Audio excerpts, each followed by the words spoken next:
Buy good stocks and hold them forever. That's the traditional uh, uh, adage of the markets. Well, it's absolute nonsense. Okay.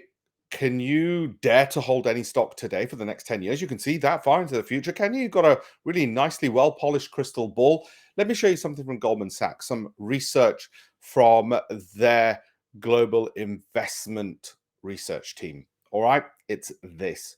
You know what it shows? Markets are increasingly focused on the near term. It used to be fund managers in the 40s and 50s might even look to hold for 7 years. That seemed quite reasonable. And that's when those adages came about. They even came about maybe in the 60s as well. But those old adages no longer apply because the world moves too quickly.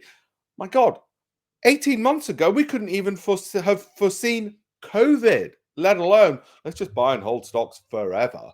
I may well like a stock, hold it for 12 months, review it, and still hold it for another 12, but it's going to have that review every 12 months. Do you have any members of staff where you say, hey, guess what? You're tenured for life, no reviews, no performance record ever needed, job for life? No, you don't even have that with your spouse, let alone with your stocks. So why are you marrying your stocks? No, that data and more like it is the kind of quality of information that I want to rely on. Is it guaranteed?